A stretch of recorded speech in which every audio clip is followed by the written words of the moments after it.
Welcome to the Dr. Hutch Show. I'm Dr. J.O. Hutchison, coming to you live here in Cleveland, Ohio. And I'm your co-host, Evangelist Elaine P. Jones. Today's topic is growing up. Growing up, where is my father? Okay, so today we're going to be talking about growing up. I'm going to share some things with you about growing up. I'm going to share some things about why things are in the way men are. And I'm going to be talking from a male perspective, and Evangelist Jones will share from a woman's perspective. But what we're going to talk about cause and effect. Certain things that we should not do, and we as men, we make the mistake of focusing on the wrong thing. I'm going to start off with a story. I always like to start off with a story. I'm going to share a story about as far as growing up, what got me to be part of my quest to do things and what the Lord had me to focus on as a young man, because certain things, there's a cause and there's an effect. Mm-hmm. A cause is something that has happened, but the effects is the reaction of something that has happened. Mm-hmm. Share this story back in the early days when I was like about 9 years old. Me and my sister and my brothers, we were playing around, and we was downstairs in the kitchen playing around, and my sister came up with the idea of getting some cookies. We were trying to sneak the cookie top off the cookie jar because my mom had it like taped down, and we couldn't remove the tape to get the cookies. So we came to a conclusion and said, well, let's go ask Mom. So we hadn't seen my mother most of that day, and she was upstairs in her room. So we went upstairs, and my sister, she looked in the peephole. Back in the day, we had the old doorknobs with the keyhole, and my mom would stuff it with wet toilet paper, and it would harden so you can't see through there. So we took a butter knife and scooped a little peek hole so we can see what's going on. And my sister had seen my mother was in the bed, and she had a blanket over her, covering her head, and she was under the covers. And my sister was like asking my mom, said, "Mom, could we have some cookies?" And no response from my mother. So and we was there for about good 10-15 minutes, and no response from my mom. So my sister, she took the butter knife and, like Jimmy rigged it, and we went into the bedroom slowly, and we came up to the bed, and we asked my mom, Mom, can we have some cookies?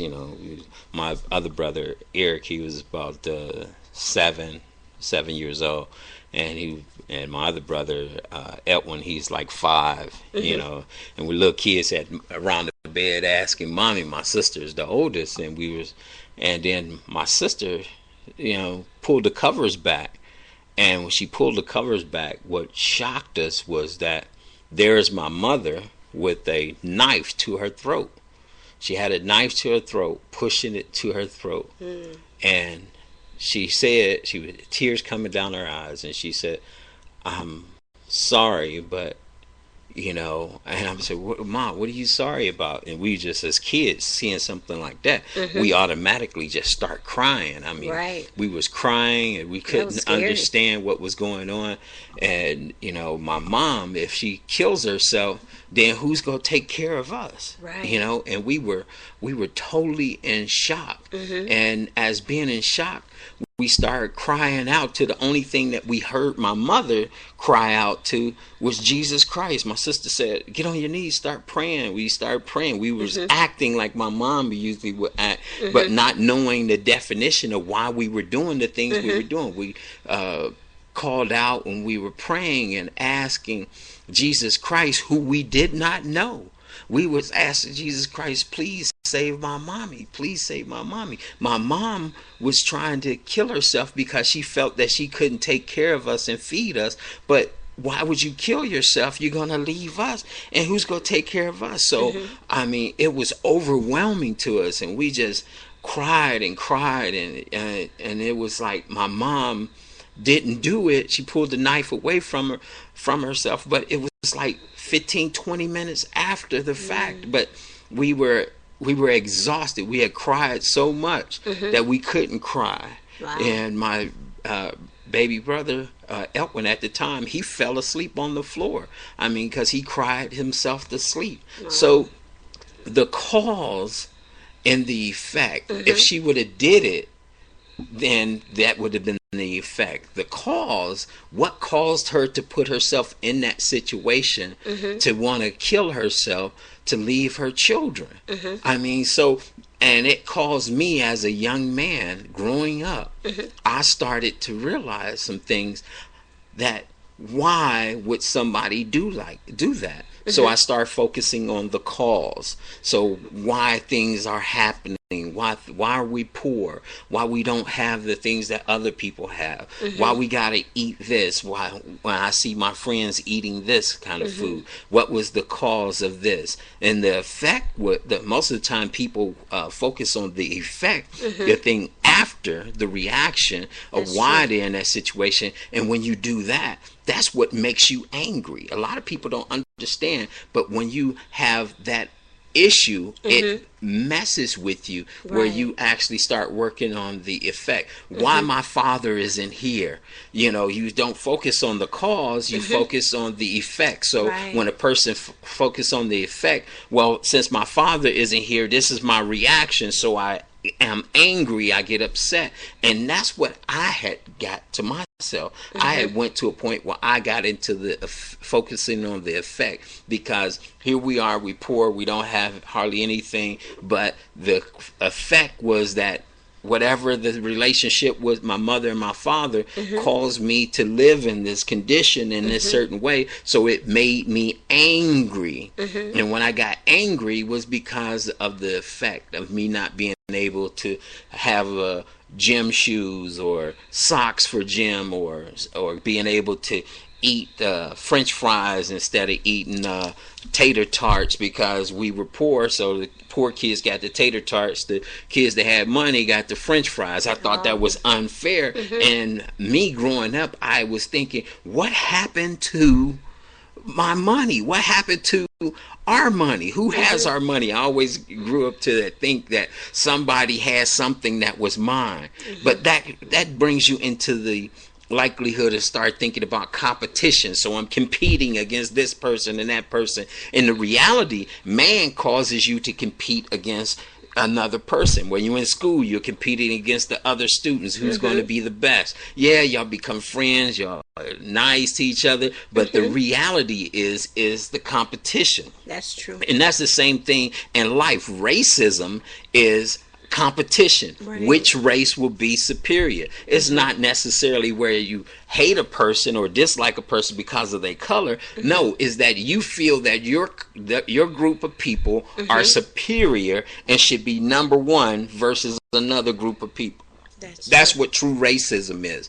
But talking about that in the story, but it brought me to the point of the definition of a real man.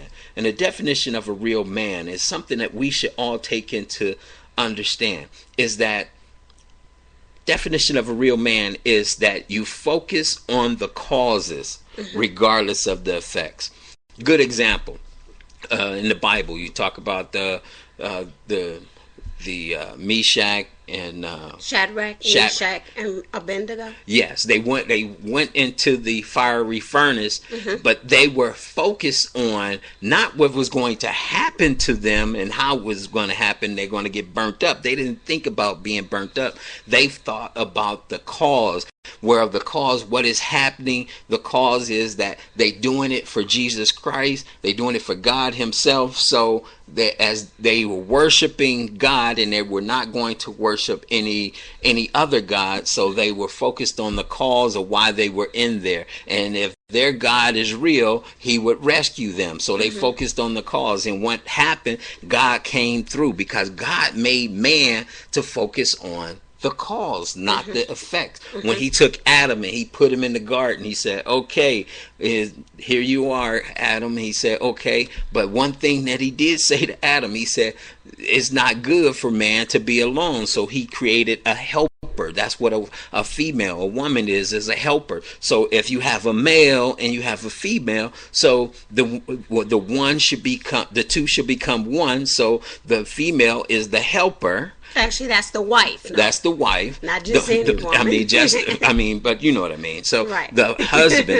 husband is the one that has the authority, because sometimes we confuse the relationship between who's in charge by saying who's in charge. Okay, this person is in charge. The world's definition is boss.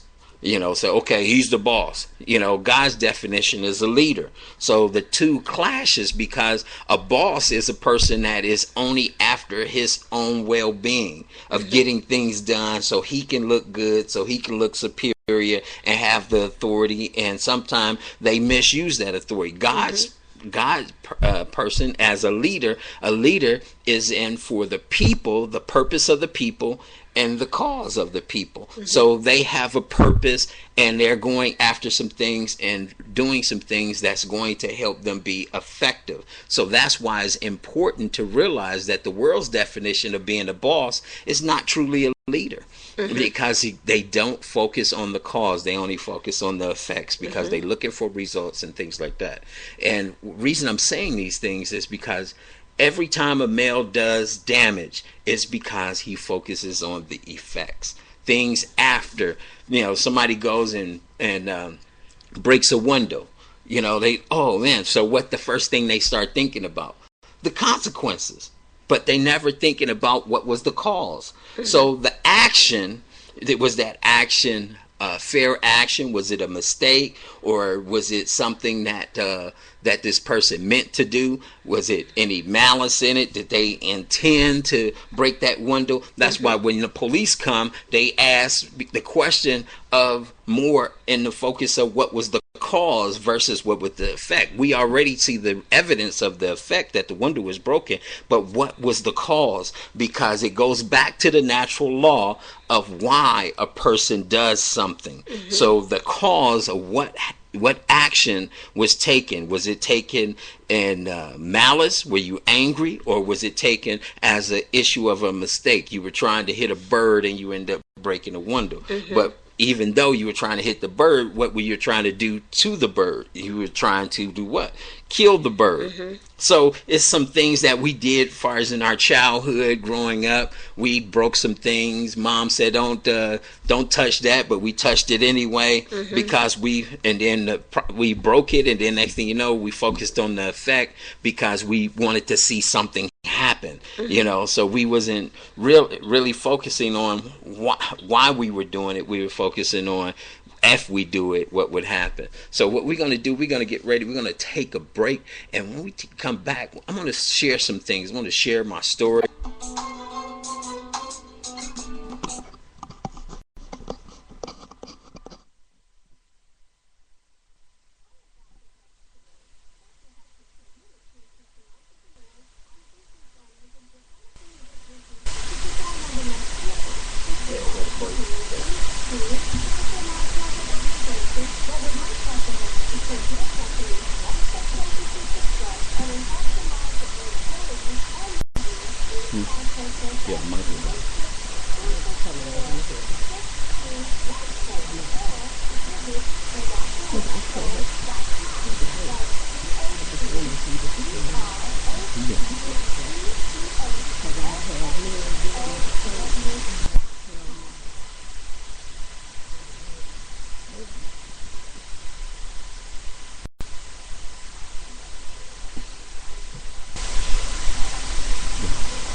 I didn't know what you was doing. I thought he was doing it, turned it on, and you was going to try to see that. So you understand what I'm saying? Yes.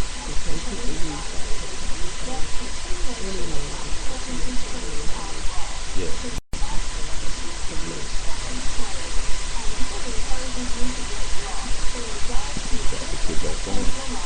About to come back on.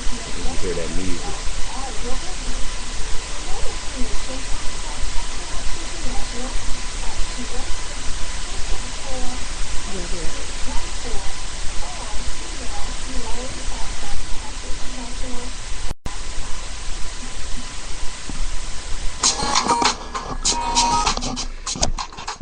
Welcome back to the Dr. Hutch Show. I'm Dr. J.L. Hutchison, coming here talking about growing up. Where is my father? All right, so just before we went on the break, I talked about the cause and effect. I talked about those things that where we can relate to things that have happened on our lives. And I'm going to share with you my story. A lot of people don't know too much about my story because I have always tried to keep that undercover for some odd reason. I don't, because of pain, because sometimes when you remind of certain things, pain happens. And my ministry has always been pain. But I just want to share with you, basically, I was just thinking about a few things that were going on in my life, and I have always been an entrepreneur. That's one thing I have always done. Even when I look back in my teen years, I've always had many ventures going on each year, from break dancing to consulting. I mean, we was break dancing. I was had my own group, did some consulting work and all that stuff when I was younger. I did it all with very little experience. My mother used to say, you need to stick to one thing and do one thing in order to be successful. That's what she said. And she also said that I needed to get a job. As I look back on those days, my journey has taken me across the world over the past 20 plus years. I have amassed a fortune of wealth. I have had tons of knowledge, gained tons of knowledge from different things that I have experienced. Now that at the age of 44, I almost definitely can say the difference between me at the age 18 and the present. I can see the difference. I have grown, and as I have grown, most people don't get an opportunity to reach that status, the status or experience. The thing that I have experienced is, what I can say is, thank God. Thank God for all He has done for me. Let me take this moment to get you to understand where I'm coming from as far as my own psyche. I believe people can practice what they want to become. This has always been my philosophy. I had a few things that I called like my ground floor financing plan. Is basically what I did. I took my regular little paycheck that I got, and I tried to make it into more money by doing little ventures and things and different projects so I can double my income. That's how I funded my business that I called Just Business Production and Entertainment Management Company back in 1987. I was still in high school, a young man. I was 18. And I used this method for many years, especially when I got into the United States Navy. It helped me move from one position to the next until I became financially successful. In my years of living in San Diego, California, I started businesses from scratch. Some were successful, some were not. You can imagine, I started off in the the mail order business, selling products and getting foreign companies to bring their products over to the United States. And when I was still in the military, I started like a little mail ordering business back then. Everybody used the mail. The funny thing, I was still in the United States Navy, like I said, and it made the time that when we needed to go overseas, I actually would go and send letters to the people and say I'm visiting, looking like that, like I actually had the money to travel. So when they seen me, they was like, hey, this guy got money. So he must be a real businessman. so I actually did that, and went overseas meeting different manufacturers of products in Hong Kong, Thailand, the Philippines, Saudi Arabia. Some people call me crazy, but at the end, when it all came time to depart from the military, my life was in full motion. I had a water business, my international business, everything was going, had employees and everything. And looking back on those days, it was not easy fighting the temptations of what any young person would want to do in their early 20s. I wanted to go out to nightclubs and hang out with the fellas, and dating, and all of these were a challenge. Did some, but really slowed down after leaving the Navy. Back in 1984, and this takes me back in 1984. This is a time in my life I just finished playing football for the Warrensville Warriors. We had made the championship that year. I was the MVP of the Pop Warner Football League.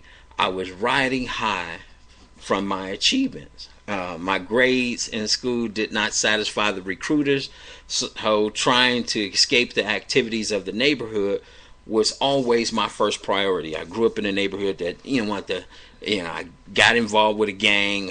I created my own gang. My gang was a gang that if you didn't have enough people to fight, I can go find people to fight with your gang to make up the difference, And one thing people could say, my gang looked good because we had uniforms, we were clean, our stuff was ironed and stuff like that. So then people would say, man, y'all guys really look good. So that was the environment. But like I said, the hard thing to do was getting away from the people because we all went to the same school. We went to the elementary, Paul Revere, Nathan Hale was the junior high, and everybody went to John Adams. But that was the environment that I was trying to get away from, trying to leave that environment behind. In doing so, this one particular day was August the 1st, 1985. A friend of mine named Shelby, his brother name is Chucky, got into a fight with a guy named Zion from the Reno Raiders. He was a street gang that lived up the street. Shelby was not in the gang. He just lived on 104th Street with us. That was because we went by streets. And we all stuck together like brothers. So when this fight took place, a number of people from my street, 104th Street, was there watching the fight. And then that day, some things just got out of control. The guys from the Reno Raiders jumped on Shelby. His other brother, Chucky, also became a party in the brawl. Before you knew it, everybody was engaged into fisticuffs. I had just arrived after being told by my mother to stay at home. So I snuck out the back door. Then I got on my bike and I rode to the fight. While riding to the fight, I saw the crowd of girls and guys just wailing on each other, people just hitting each other. I looked to my right and I seen the guy Zion punch Shelby in the face. I jumped off my bike, I ran toward him with my fist balled up, and with all my might I punched him in the jaw. And even to the day, that punch that I punched him with, he still has a scar on his face. Matter of fact, my brother last year had told me, say, hey, I seen Zion. He's living on the street. He's homeless. I seen him out there, and he got that scar. He said, this is a scar that your brother had gave me. So sometimes we do think the cause and the effect, the cause was not even worth being involved in, but the effects was affected somebody's life on this particular day. So as soon as the punch landed on his face, I was hitting the head with a steel pole. So as soon as simultaneously as I hit him, I got hit in the head with a pole. I stumbled to the right for a minute, and then I turned to my left, and I received another blow to my head with another steel pole. I couldn't believe it. I was still standing after a couple of blows to my head. Someone said, look at his head. Your head is bleeding, Jimmy. I began to get enraged. I grabbed my bike and headed home, pedaling as fast as I could. As I rode up to my house, my mom was screaming at me, get in the house, get in the house. I threw my bike into the bushes, and I ran to the house upstairs and wrapped my head with a towel, and I reached into the bedroom wall that I had where I kept my guns. Then I ran downstairs outside on the side of the house and I pulled my guns out. Then, when I seen Little Man, that was the person that had hit me, they said, I seen him riding a 10-speed bike down the street coming through the alley. He lived on Gay Avenue, a street off the alley. He was riding down. I spotted him and ran toward him because my mother's house faced the alley to the west. Someone screamed out, "There's Jimmy!" The police sirens, you can hear them in the area, but not in sight. I pulled out my guns and aimed it to shoot him. Many people were screaming, "No, no, the cops are coming down the street." With blood dripping down my face, I retreated into the bushes, hoping not to be seen by the police. My sister opened the back door of my mother's house and I ran into the basement. The blood started coming out faster and covered my shirt. I went upstairs to the kitchen where my mother looked at my head and called 911. I was taken to the hospital where I got stitches and staples in my head to close my wounds.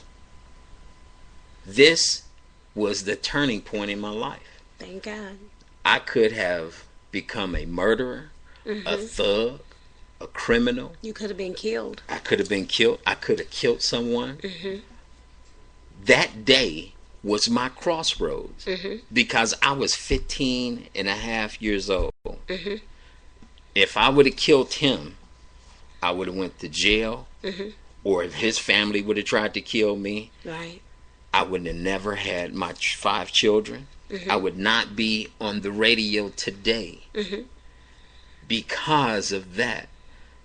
My crossroads. I believe we all face challenges in our life that could have taken us in many directions. Some could say that casual sex, simply smoking a joint, took them down a path in their life that did damage to them. By the grace of God, they recovered from the aftermath of these things. I just want you to know that I am no better than you, and you're no better than I am. We have all suffered from the choices and the decisions we have made in our lives. Right. It is all about what must be done with the experience that matters now. Take it or own it to help those who are trapped in their history and hunted by their past. See, my cause and my effect could have taken me down a road. I was already angry because I was focused on the effect that my father wasn't there. Where is my father? And us as men, we need an image, and God put people in my life to give me an opportunity to look at these individuals and these people to say, hey, look at these people. These people and have some characteristics that I want you to have. And growing up as a young man, wanting to have an image that you can reflect. When you look in the mirror, you see yourself. And when you see yourself, you want to see yourself as someone or somebody or like someone, you know. So a lot of people don't understand that us as men, we get quiet when we're hurt. Our pain, we quiet, we don't say anything. You know, have you ever heard of somebody dying? They said, man, he died and we really didn't know too much about him because he lived a sad life. Because inside, that person didn't really enjoy life. Because if they did, they would be boisterous. You know, sometimes you could tell about me. I'm loud. I like to laugh and have fun. That's when I'm at my happiest. My father died, and that was April 30th, 2000. Coming up this coming month is when my will be 13 years that my father passed away. Over 13 years. When he died, people said that he was a person that was secretive. He was quiet. Even his own family didn't know too much about him. So Did he die a sad man? I believe he did, because he didn't enjoy the things that what God put him here for was the cause. He caused to have children. He didn't participate in the children's lives the way he should have. So the effects is he died a sad life. Me as a young man, I believe that we have an obligation as men, because God put us here for a reason and it's a purpose. Right. And what we're going to do, we're going to take a break, and I'm going to share with you that purpose and why and where is our Father now. This is Dr. Hutch, and we'll take a break.